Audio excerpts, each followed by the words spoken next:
548 days ago, I decided to embark on a journey most people wouldn't dare to go on. A life where my online presence is sacrificed to be able to achieve greater goals in life. Some people look at me weird for making this decision, but it changed my life and it will change yours as well. Here's why I did it.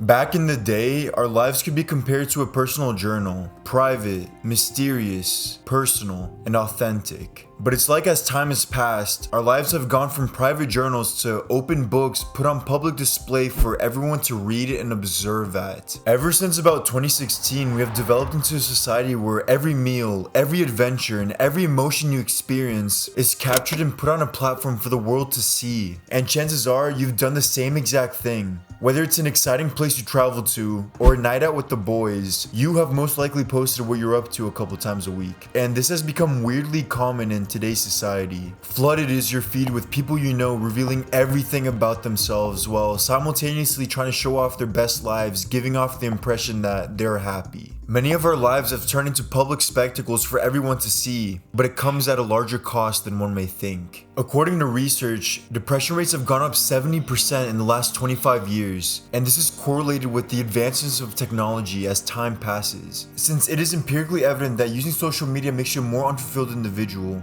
what would happen if you disconnected from the noise, unplugged from the virtual world, and lived your life off the grid? A life where you aren't constantly bombarded by useless notifications and updates. A life where you aren't trying to chase validation of other people that don't care about you. A life where the intimate details of your existence are not consumed by the masses, but rather cherished by the people that actually matter. Well, this is exactly what I did, and by the end of this video, you will want to do the exact same. 548 days ago, I decided to go off the grid to see how my life would change. I deleted my Instagram, my Snapchat, and even left a couple of the large group chats I was in with my friend group. The first couple weeks were difficult. Ever since I disconnected from the online world, I felt a sense of loneliness and isolation that I've never experienced before. I was so used to a loud and chaotic world of endless entertainment and distractions that when I cut all of that from my life, everything was so quiet. But that's when everything hit me at once. This is what actually having a peace of mind is like. You see, when you get off social media, you are removing the constant influx of information and notifications that overstimulate your senses. The longer you use this device throughout the day, the more stuff you will consume, meaning the more crammed your brain will get, and this will overall affect your mental clarity. A clouded mind often leads to excessive overthinking. Your thoughts often become repetitive, negative, and unproductive, causing mental fatigue and anxiety. This also affects your interactions with people. Since your mind is clouded, you won't be able to think clearly and you will get lost in the conversation. No wonder why everyone claims to have anxiety nowadays. It's because everyone's using their phone 24/7,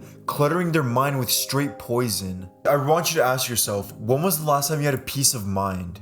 Really think about that. Another thing that happens when you disappear for so long is that you discover who your real friends are. Back in the day on my Instagram, I would have about 1,000 followers and would be in group chats with 20 to 30 people in them. Back in the day, I had the idea that if someone followed me on Instagram and was liking my posts constantly, that they were deemed to be a friend of mine.